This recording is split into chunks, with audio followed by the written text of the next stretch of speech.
Are you sure you're in the right line? The question fell like a stone in still water, a quiet impact heard by more than just the woman it was directed toward. She had heard it before, though phrased differently, delivered by different mouths in different places. But the message was always the same. It wasn't about a seat. It wasn't about a ticket. It was about who people thought should or shouldn't be there. Ava Green lifted her eyes slowly toward the gate agent. The woman behind the desk, blonde, tightly wound, the visible fragility of control written in the tension of her jaw, didn't flinch after the question. She looked almost proud of its softness, as if the kindness in her tone and the curl of her lips would erase what lay beneath it. Where are you from? Have you ever been judged based on your appearance before you even spoke a word? If you believe discrimination has no place in the world, hit that subscribe button and share this story. Ava didn't blink. She didn't correct the woman.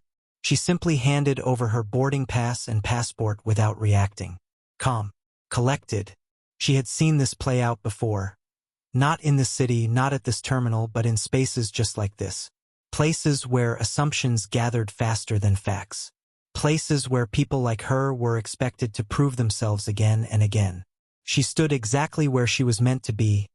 First-class boarding for Flight 708 to Geneva. Her seat assignment clearly printed, 2A. Early boarding.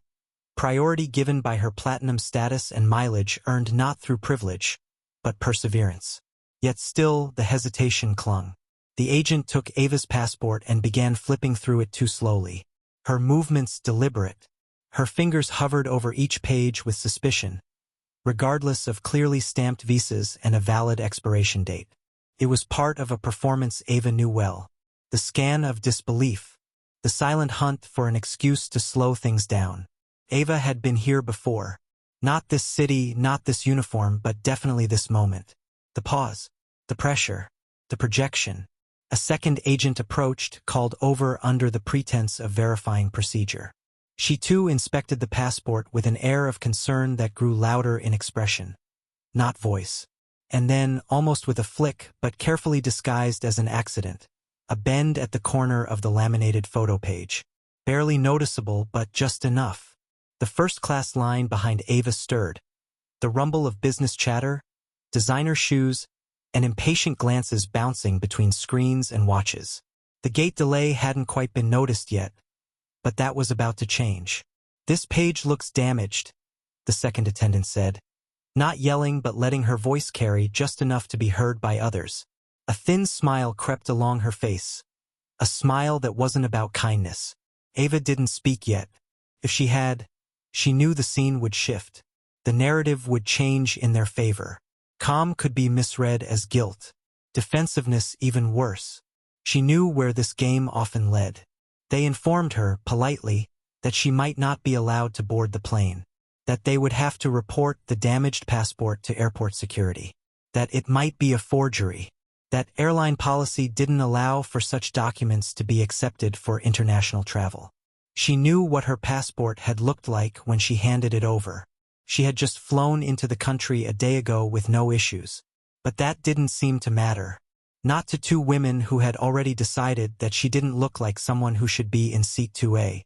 So there she stood, silent, holding her well-worn handbag, her scarf folded neatly over her arm, her confidence unshaken, though her stomach had hardened into something she had trouble describing. Not fear, not even rage, just exhaustion, the kind of tired only people who've been here too many times understand. Around her, the pace of the terminal continued to hum. Suitcases rolled warmly over polished floors. Children clutched tiny backpacks. Overhead announcements declared final calls. But here, at Gate 34B, time was stalling, trapped in a loop of power and prejudice. She could have exploded. She could have shouted. She could have asked point-blank why this was happening. When the man in front of her, less prepared, later to arrive, barely acknowledged, was waved through with nothing but a joke about legroom. But she didn't, because this wasn't the time for noise. This was the time for collection of names, behavior, posture. Ava was more than prepared for a situation like this. What the agents didn't know, what they couldn't have imagined, is that the woman they were trying to delay, intimidate, even humiliate wasn't just any traveler. She wasn't the assistant they presumed she was. Not the partner of someone important. Not someone upgraded by luck. She was the one running the meetings they thought she could never attend. She didn't need to explain that. Not yet. For now, she let them lean into their roles. Let them believe they held control. She could tell by the way they avoided eye contact that part of them already suspected they'd made a mistake. But ego is a heavy curtain.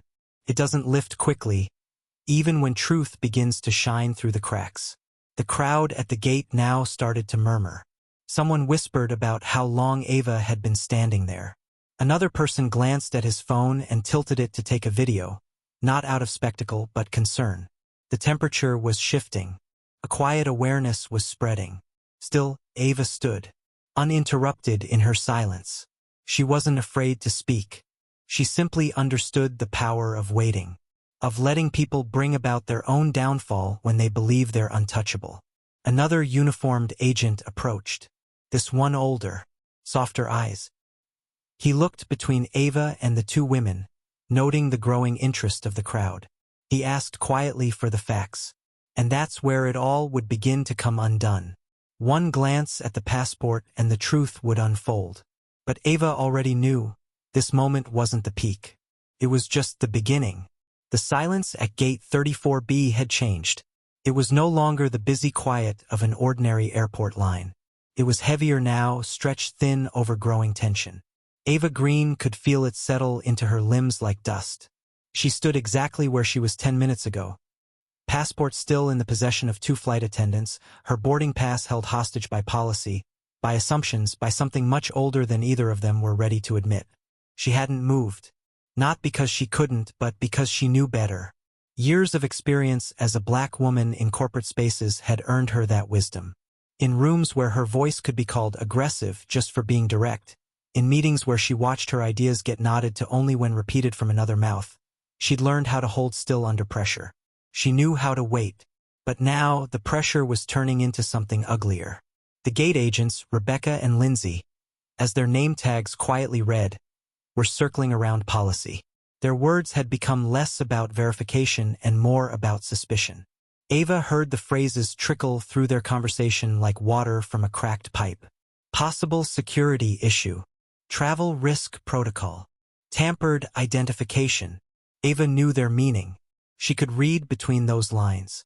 It wasn't about her passport anymore. It was about her presence.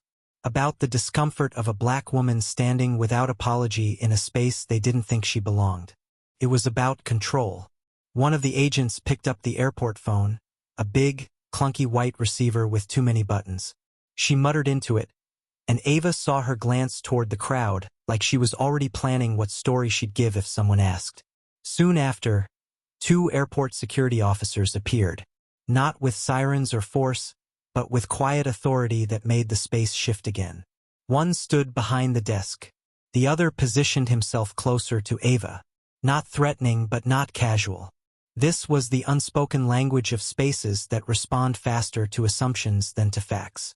Ava simply nodded once. No twitch in her face. No flinch. But inside her chest, her heart beat harder. Not with fear, with something familiar, a kind of grief that came not from loss, but from repetition. A heavy knowing. This was not the first time she would have to prove what should never have been questioned in the first place. She had spent her life collecting achievements, not to boast but to build armor. Degrees, awards, titles, respect. And still, on this particular day, in a public place, one deliberate crease in a plastic page was enough to bring it all back into question. That was the part so many didn't understand. It wasn't always about shouting matches and open cruelty. Sometimes it was a soft smiling woman squeezing the corner of a passport between her fingers. Sometimes it was a man in uniform choosing to watch instead of act. Sometimes it was the whisper of a word like tampered, said just loudly enough to change perception. Ava looked around and saw the faces of those waiting behind her. Some curious, some uncomfortable, a few sympathetic, many trying not to get involved. That was how it happened most often. Discrimination didn't need a loud crowd. It survived just fine on silence. One woman held her phone at her side, the small red circle of a recording app pulsing against her fingers. Another man shifted, leaning on his suitcase, trying to hear what was being said at the front without appearing obvious. People knew something was wrong, really wrong, but no one said it aloud. Still, Ava held herself steady. Her quiet was not the quiet of someone who had lost her voice. It was the quiet of someone who had decided not to give it away too soon.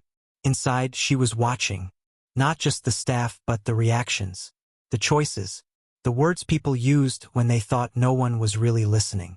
She didn't look away as the gate agents shared quiet smirks that told a longer story than any report ever could. It was the kind of smirk that said they thought they'd win. They thought she'd back down. The security officer eventually asked if she could follow him, just for clarification. No force, no raised voice, but still it was a removal. Ava nodded. She walked, not escorted, but clearly moving under someone else's request.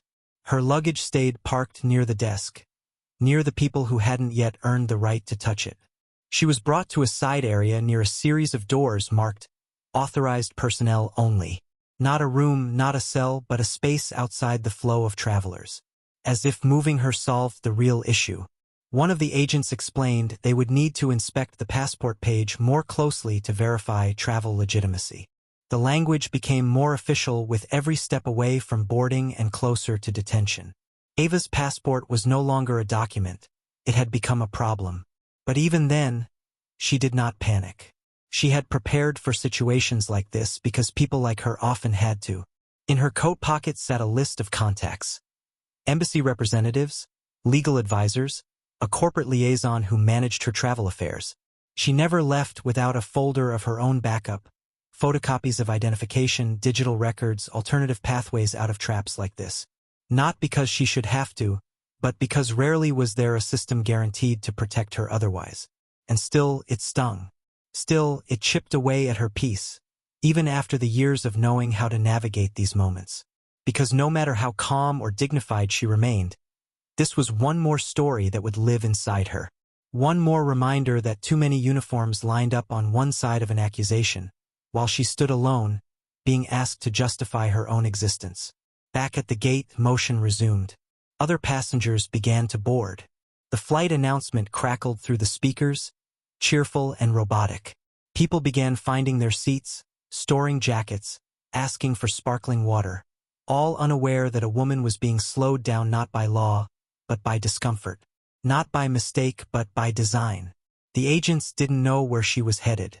They didn't know what room she was supposed to walk into the next day, what board table had been prepared for her, what signature she would be placing on agreements that affected the entire company attached to that airline. But she knew. She knew this wasn't the end of their performance. Just the part before the curtain lifted. Started slowly, the shift. First, a woman in row 6, already seated and settling in with earbuds still coiled around her fingers, turned to glance toward the jet bridge. She saw the gate agents speaking in hushed tones and noted how long the woman in charcoal gray had been standing there. It had been too long for a simple boarding issue. Something about the stillness of the woman, her poise, her quiet, made the scene all the more strange. Then someone else caught on. A college student waiting at the gate nearby paused their scrolling and looked up, noticing the sudden uptick in security presence at boarding. One officer, now two. And still the woman stood calm. Not pleading. Not reactive. Just still. Like someone who knew the framework around her was twisting the truth in real time. The murmurs trickled through the rows like soft rainfall. A man leaned toward his partner. A woman whispered to her teen daughter. People began nudging each other quietly. Their gazes moved from one uniformed figure to another, back to the woman now being walked toward a side section of the terminal. Tucked away, but not entirely out of sight. Phone came out. Someone hit record. There wasn't yet a moment of outrage. No one shouted. But there was empathy, and it grew silently. That's what made it powerful. Everyone had watched enough videos, seen enough clips online to recognize the edges of injustice even before they could name it. Discrimination didn't always announce itself with volume. Sometimes it arrived like this. Subtle, staged, disguised within the slow cadence of fake professionalism. Ava Green could feel the shift behind her like heat. She knew the timeline had changed. Attention had entered the room in full. Though she was tucked near the sideline, carefully positioned next to a security rail with her passport still under scrutiny, she noticed more conversations start to fall away. The boarding process wasn't moving as fast anymore. People were watching. The agent back at the gate glanced up every now and then. Less confident now, her posture tighter. She had expected power to stay on her side. She had not expected witnesses. One young woman, sitting with a charger and half-eaten sandwich, whispered to her friend. She hasn't raised her voice once. It sounded almost like awe. In a world trained to treat calm as consent, dignity as defeat, Ava's stillness was beginning to feel louder than any protest could have been. A mother nearby pulled out her phone and began recording. Not dramatically, but intentionally. She'd seen too many moments like this fall into silence after the cameras came too late. Nobody in that growing crowd knew the full story. Not yet, but they knew something wasn't right. Because over the last 20 minutes, not one raised voice had come from the woman they were all quietly watching. Not one aggressive move. No swearing. No threats. And yet, she was the one pulled aside. Escorted off to the corner, passport taken, quickly labeled a situation. From the outside, she was unthreatening. Outfits crisp, luggage small, hair tied back neatly. But somehow that wasn't enough to be treated with trust. She hadn't met their expectation of what belonging looked like in seat 2A, and suspicion, once sparked, had replaced reason. One man, older, gray sweater tied around his waist, shook his head slowly. His voice was low, but his disappointment was impossible to miss. Same movie, different gate. Videos were now live. Footage began making its rounds online, snippets sent to group chats and posted without hashtags at first. Something wild happening at gate 34B. Someone tweeted, "Black woman stopped for passport tampering? And she hasn't said a word this whole time?" The narrative was spreading. Still, Ava remained composed. She could feel the sway building. But she also knew perception could change quickly. She had seen moments turn from sympathy to silence if she stepped just 1 inch out of line. One breath too sharp, one word too insistent. Dignity, after all, was fragile in the public eye. Especially hers. She looked back at the desk where her passport lay on the counter, now being handled by yet another uniformed employee. They were still inspecting the page where the attendant had casually bent the laminating seal. A small move, barely worth noticing, but enough to question everything. The irony, that the document had been perfect before it passed through their hands, hung heavy in her chest. She thought about how different the moment would feel if security wasn't here. If the room was emptier. If this grotesque replay of institutional condescension wasn't unfolding where others could see. It often did, after all. Without witnesses. Without cameras. Just a memory slipping from one person's mind into permanent silence. Just another story someone could deny ever happened. But not today, because now eyes were everywhere, and the air had shifted again. A young man approached one of the gate agents, light-skinned, about 22, backpack still slung over one shoulder. He spoke softly, pointing toward Ava. He said he'd seen the passport before it was pulled aside, that there didn't seem to be damage. Not until after it had been handled by staff. The agent waved him off. Her answer was clipped. "Don't get involved." The command landed flat. Because people were involved now. Even if they weren't invited to be.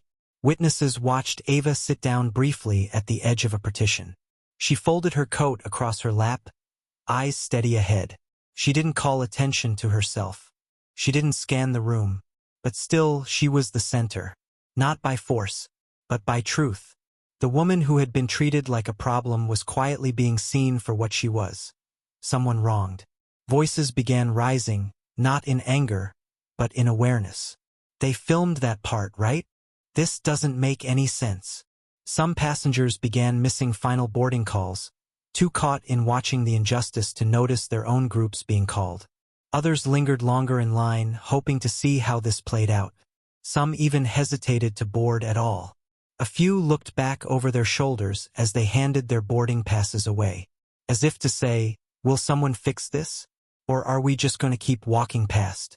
The gate, once a place of departure, had become a stage.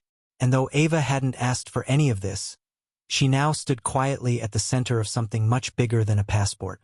Bigger than a flight.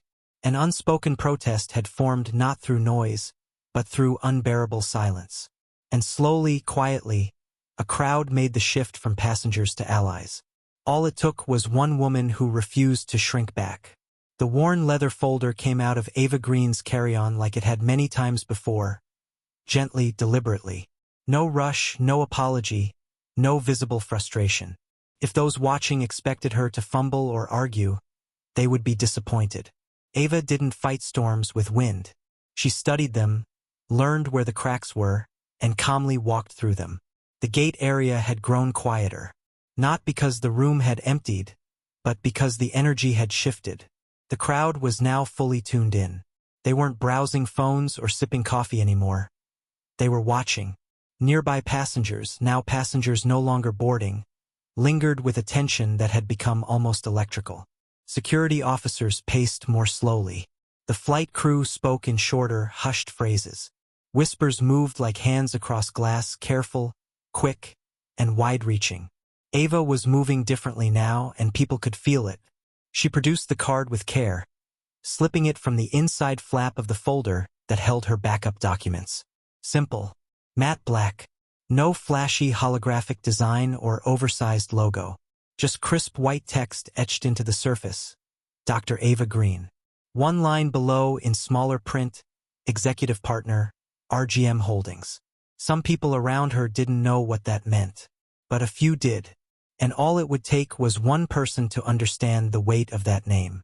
RGM Holdings, a multinational firm with deep-rooted fingers in everything from commercial real estate to air travel logistics.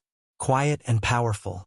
One of the largest shareholders in several infrastructure companies, including, as a matter of coincidence or fate, a controlling interest in Western Aero Group, the very parent company of this airline. Dr. Ava Green was no ordinary passenger. She wasn't a consultant. She wasn't a middle manager on a company trip.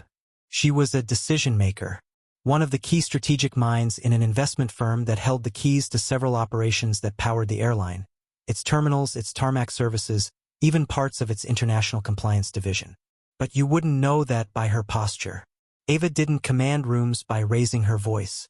She never needed to. She used silence differently. She let it hang like a thick velvet curtain, letting others choose whether they stood behind it or dared to look beyond. She handed the card calmly to the security lead. No rush, no commentary. Just an unspoken invitation to look more closely at who, exactly, had been underestimated. From that moment, things did not explode. They unfolded. The officer's brows shifted. Not lifted in surprise, not yet. But there was movement. His eyes moved from the card to Ava, then toward the gate desk. Something unspoken passed between him and the gate supervisor, who now approached with unfamiliar caution. Someone nearby, perhaps an assistant to the crew or airline liaison, quietly slipped away within seconds, likely to make a call, or more accurately, to confirm something they suddenly feared might be true. No big announcements still. No public apology. But gravity had changed. The staff members who had once stood tall in self-assured righteousness now glanced toward Ava with the kind of sharp, guilty eyes found only in people who know the ground is shifting beneath them and fast. Back at the counter, Rebecca, the senior attendant, was adjusting her scarf repeatedly. Her hands shook slightly, though she tried to hide it behind the edge of the computer screen. Her fingers danced across the keyboard, but her eyes had lost focus. The story was unraveling thread by thread, and it wasn't because Ava had said anything to fight back. It was because she hadn't needed to. A few feet away, a younger attendant picked up her phone and began searching. She wasn't subtle. In fact, she turned her body slightly toward the wall and typed Ava's name into a search bar. The name came up faster than expected. Business websites, press releases, financial articles. A Forbes piece about redefining power with presence. A business roundtable panel where Ava sat alongside CEOs and government advisors. A LinkedIn profile that might as well have been a resume of how control looks when worn with grace. That attendant paused. Her eyes ran across the lines. The color drained from her face slowly, like water leaving the edge of a cup tipped just slightly. Now, a few gate staff members were backing away from the desk, subtly repositioning themselves. Some busied themselves with overhead bin checks or invisible chores that didn't require supervision. The choreography of panic had begun. The quiet scattering of people realizing a misstep had been etched into permanent record by live camera lenses. Ava wasn't watching them too closely. She already knew what was happening. Her focus remained on the officer in front of her, who now handed her passport back with noticeably gentler fingers than before. This time, he didn't mention any pages being suspect. He didn't say another word. The crowd was speaking for him. No, not out loud, not yet. But through their presence, their attention, their silence.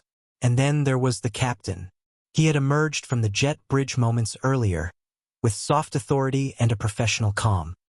He was scanning the gate with the eyes of a man who had seen the beginning and ends of too many flights. His eyes moved past the desk, past security, then stopped on Ava.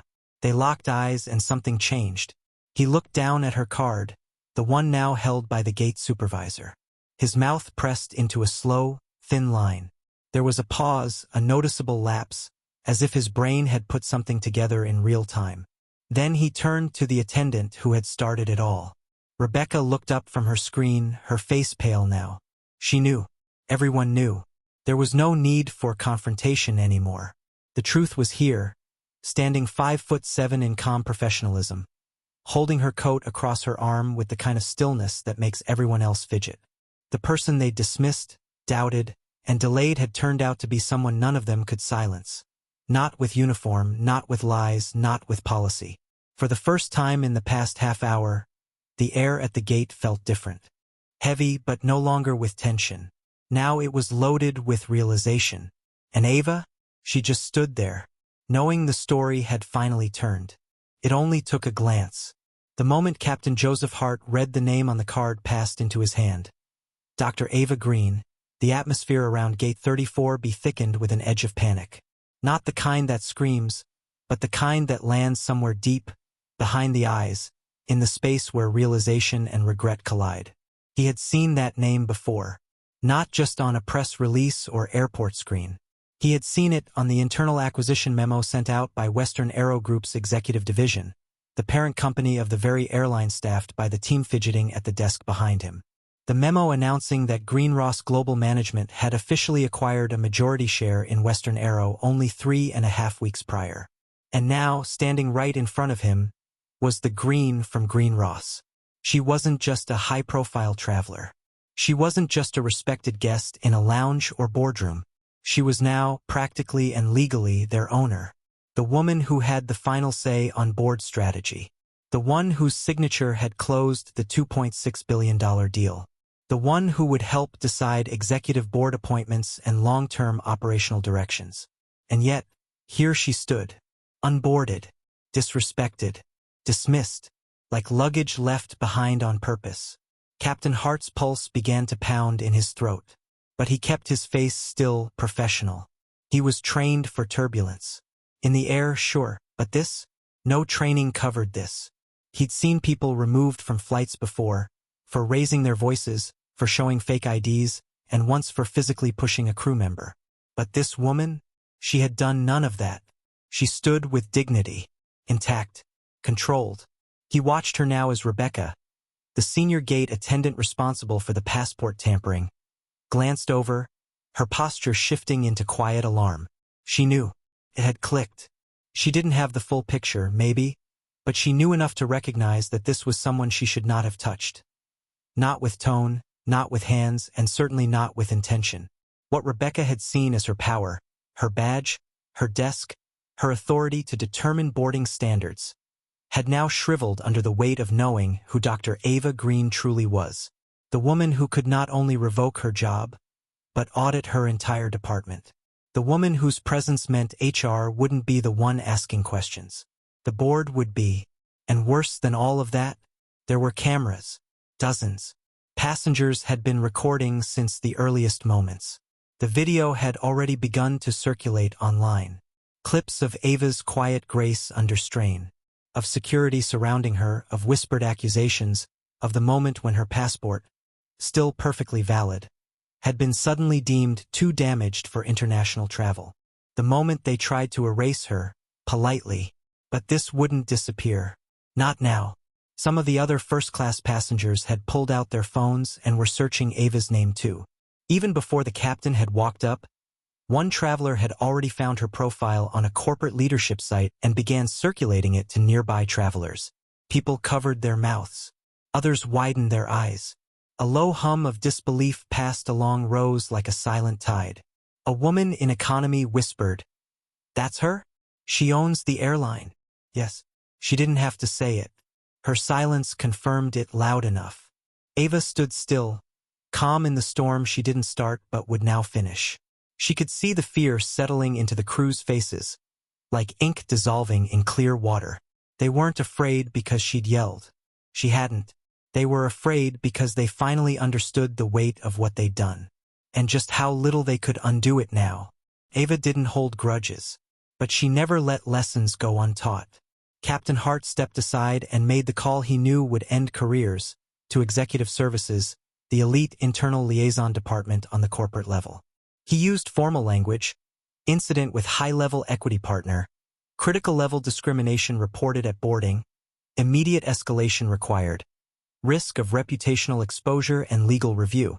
No panic in his voice, just the seriousness of a man who fully understood the cost his airline might soon pay for this failure. Management was dispatched within minutes from another terminal. Not local staff, no. These were suits from the 37th floor of the SkyWest corporate tower, trained in disaster optics and reputation control. It was too late. The story had taken a life of its own. A blog dedicated to business travel already had a screenshot of footage uploaded. Dr. Ava Green, majority shareholder, detained at boarding due to staff passport concerns. A perfectly intact document destroyed moments earlier. Is this another case of quiet bias? Thousands were sharing the post within 30 minutes. By the time the plane finally began boarding again, hashtags demanding justice were rising across LinkedIn and Twitter. Inside the terminal, staff began to melt back into corners, trying to avoid being seen. No longer helping passengers. Silent. Exposed. Captain Hart met Ava's eye once more before reopening the door. No words spoken. Only a nod, one of deep apology. One that admitted this had never been the flight she planned to take. But it would now be the one that changed everything. She said nothing as she moved through the boarding gate. No suitcases needed fumbling. No eyes darting down. Ava walked as she always had, exactly like someone who had earned her place not by demanding it, but by building it brick by brick. Seat 2A was just as she'd expected. Sharp lighting, champagne waiting, a mint nestled by the screen. But nothing about the flight felt normal now. Not for anyone. Passengers whispered as they passed her. Not out of scandal but reverence. The person they just tried to push aside wasn't a victim. She was the one with the power now. All it took was a name. And from now on, everyone in that terminal would remember it. By the time the flight reached cruising altitude, the emails were already being written. Not later that day. Not the next morning. Mid-flight, mid-air, the fallout had begun. People on the ground were scrambling to get ahead of a story that had already flown without them. The damage wasn't just public. It was personal, institutional, and unmistakable. Dr. Ava Green hadn't asked for anyone to be fired. She hadn't raised her voice, hadn't demanded apologies or broadcast threats. And yet, the wheels of consequence had begun turning around her, just as power always moved. Quietly, steadily, undeniably. She sat in seat 2A, scrolling through her device calmly while sipping still water cut with lemon. Meanwhile, a cascade of calls was exploding through SkyWest's corporate headquarters. Legal teams, risk and compliance officers, equity board members, all looped into urgent conferences with one word pulsing through every discussion. Exposure. Because this wasn't just airport gossip anymore. The videos had left Terminal 4 an hour ago. In them, you could see snapshots of everything, the flight attendant bending the passport page with casual cruelty, the deadpan look on a woman's face as she waited calmly for suspicion to dissolve, and the shift caught in real time as people began realizing her name meant far more than they assumed. Her power was not dressed in arrogance. It wasn't wrapped in status symbols or force. It was stillness planted like bedrock. And that, in itself, made it unforgettable. The names of the gate staff were already being requested by human resources. Not just the ones who handled the boarding, but their immediate supervisors, everyone involved in decision-making or silent observation. Because when you're the founding partner of the firm that owns controlling interest in an airline, silence becomes part of compliance. Rebecca, the senior flight attendant who had bent Ava's passport, was told to step off the next segment of her route the moment they landed in Zurich. It was not dramatic. She was asked to follow quietly, removed from passenger view, escorted to a side office by internal affairs reps. Her badge was deactivated before she returned to her locker. There were no second chances now, not when the evidence was that clear. She was not just put on leave. She was dismissed. Technically, she chose to resign. Words matter in corporate speak. The others weren't untouched. Her support agent, Lindsay, was placed on formal review. Her leadership competency file reopened. Several questions were raised. Why hadn't she intervened? Why hadn't she questioned the strange delay? The sudden interest in Ava's travel documents. Why had no attempt been made to de-escalate? They hadn't needed to scream racial slurs or wear bias on their sleeves. The discrimination had been refined, veiled in clipboard phrases and staged versions of policy. But modern audiences, they saw through that. And so did Ava. She didn't press charges. She didn't storm an office or call for heads to roll. But she did return every call. And when her team approached her, board directors uneasy, hoping to triage, she simply asked them to do what any smart investor would. Audit the system. Not the individuals. Not just the headlines. The system. That's where the failure lived. So SkyWest's internal ethics committee was activated. For the first time in 5 years, they were pulled into external review. A full discrimination and bias audit across 5 departments. Methods, training, data from previous complaints, all dragged into light. What they found. This wasn't the first time something like this had happened. It was simply the first time it had happened to someone who could speak louder than the institution pretending it didn't exist. Ava knew what her silence had done. It had shown the hypocrisy in its rawest form. They had tried to block her from a seat on a plane her own company funded. They tore a page she had already built. And while public statements were quickly drafted, templated apologies full of legal buffer and human empathy rehearsed down to the last comma, she declined to contribute to them. She didn't want theatrics. What she wanted was process. So a new one began. The company restructured its entire passenger relations training. Not with a mandatory video, not with one-time seminars, but with monthly, peer-reviewed, accountability-driven immersion sessions co-authored by DEI experts and human psychology professionals. Role-playing, case reviews, live assessments. All accessible but none optional. Managers would rotate through frontline roles once a quarter. Directors required to interview real passengers with prior complaints. Bonus structures realigned with service equity metrics. Every quarter, Ava requested anonymized reports on performance trends. Not as punishment, but as prevention.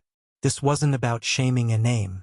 This was about never again assuming who belongs and who doesn't. Never again thinking that professionalism must come dressed in whiteness. Most of these reforms weren't done publicly. She never issued a press release with dramatic headlines. No media stunts or televised interviews. Her team handled the avalanche of requests for comments quietly, with dignity. Dr. Green thanks the public for their support. She remains committed to improving policies, so this level of harm can't repeat itself. That was all. And yet it echoed, not just in conferences and boardrooms, but in whispers among crew lounges from Atlanta to Heathrow. In locker rooms, in HR orientation halls. Messages traveled quietly. Do you remember the flight from O'Hare? Don't be that crew. Her story became warning and inspiration. Young black women working in corporate airlines shared her video as a reminder that composure is a force. That power doesn't always have to roar. Sometimes it arrives holding a boarding pass, waiting to be disrespected, and standing still until the truth falls apart on its own. In another life, Ava might have accepted an apology and moved on. But now her calm demanded more. She didn't destroy anyone's career. She just revealed what flimsy structure their power was built on, and let it collapse around them. And in doing so, she gave every other person who'd ever been doubted at a desk or stared down in a terminal a little more room to stand taller the next time. No noise, just change. The scandal faded from headlines faster than it should have, as they so often do. Other stories, other wrongs, other daily burns replaced it within days. But while public outrage moved on, something deeper had begun to take root. Something the internet wouldn't erase with the next algorithm shift. In the months after the incident at Gate 34B, the change was quiet, then gradual, then unmistakable. What started with one broken passport and one woman's unshaken presence became a ripple that restructured one of the highest-reaching corporations in the aviation world. Dr. Ava Green had never asked for this spotlight. She wasn't the kind to rush into rooms waving flags or standing in front of press conferences. She preferred the work over the attention, precision over noise. But she knew when silence could no longer serve justice. She understood the timing of truth. It began with one rule erased and rewritten. No longer could a gate agent hold absolute authority over a passenger's boarding eligibility based on personal comfort or document integrity judgment. That power was now shared with oversight protocols, time-stamped reports, and third-party accountability. A flag system was introduced where documentation disputes triggered not decisions but reviews, and passengers were invited to follow their ticket all the way through final call without being dismissed based on visual assumption. But this was only the beginning. Pilots and flight attendants now underwent expanded annual certification in human bias and race-based behavioral assessment. Not just the scripted diversity training so many companies used as a shield, but scenario-based simulations directed by external social equity experts. The goal wasn't to impose blame. It was to end the era of "I didn't realize," and instead engineer environments where reflexes leaned toward dignity, not control. One of the boldest reforms was invisible to the eye but powerful beneath the surface. SkyWest developed an internal unit, Air, Accountability, Inclusion, Reform. A mix of corporate officers, DEI advocates, and independent community representatives. Their job was to review real-time incident data across airports. They tracked patterns, names that showed up too often, locations with rising reports, metrics based not just on complaints but consequences too.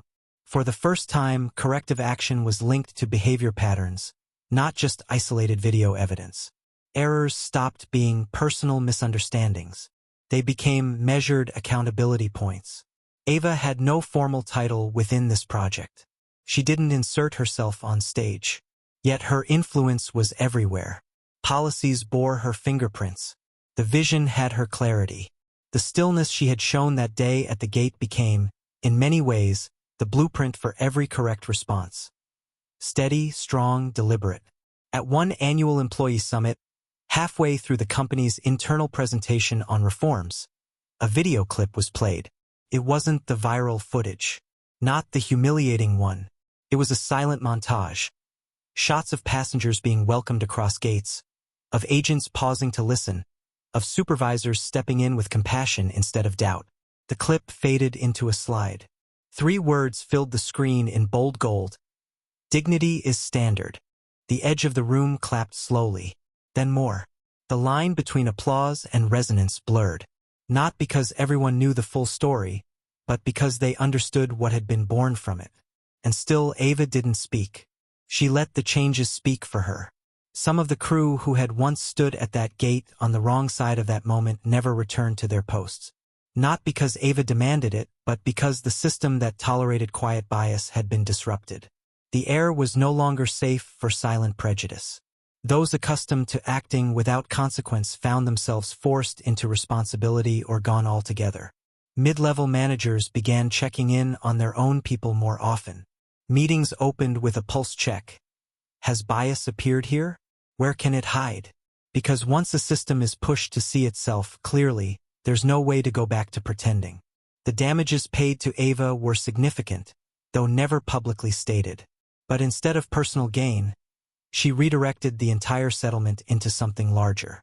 She founded the Greenway Initiative, a non-profit project focused on restoring agency and dignity to travelers who had been profiled, disrespected, or denied due process in transit settings, covered legal aid, provided emotional support, researched patterns, built technology that allowed protectors not just paper policies, and quietly it became a haven. One mother in Detroit who had been removed for speaking up against an unfair bag fee. One trans woman in Dallas harassed at check-in. Another man, a grandfather in Atlanta, who watched his wife be referred to as the help when flying to a family wedding. Each wrote to the initiative, and each found something in return, not just an apology, but closure, and a kind of corrected history. Ava answered every single letter, sometimes with words, sometimes with actions that mattered more. Each injustice she read was another sentence in the story they had tried so hard to silence inside her. She never once asked to be thanked. That wasn't the kind of power she admired. For the employees still within the company, things were now different. The job hadn't become harder, only more aware. Words were spoken slower. Presence was checked. Automatic suspicions challenged. The foundation Ava laid wasn't built with blame. She had built it with design. And perhaps that was her greatest revenge of all. To teach a company to use power the way she did, with care, with clarity, and always with conscience. She left her position on the board 2 years later, when her firm rebalanced its assets. Her time as corporate owner had been temporary, but its effects permanent. And yet, she flew often, always in 2A, always prepared. Sometimes she watched the staff carefully, not to catch them but to witness the new way they operated. Occasionally they noticed her. A few recognized her. Most simply smiled politely. But no one ever questioned her seat again. That was the power of dignity. Once you reclaim it, you make it safer for everyone else to hold it too. If the story moved you, if you've ever experienced or witnessed quiet injustice and know how much it can steal, remember this. Not all power needs a microphone. Sometimes it boards a plane, waits quietly, and rewrites everything without saying a word. If you believe dignity is a right, not a request, hit that subscribe button and share your thoughts below. Your voice could be the one someone else needs to hear.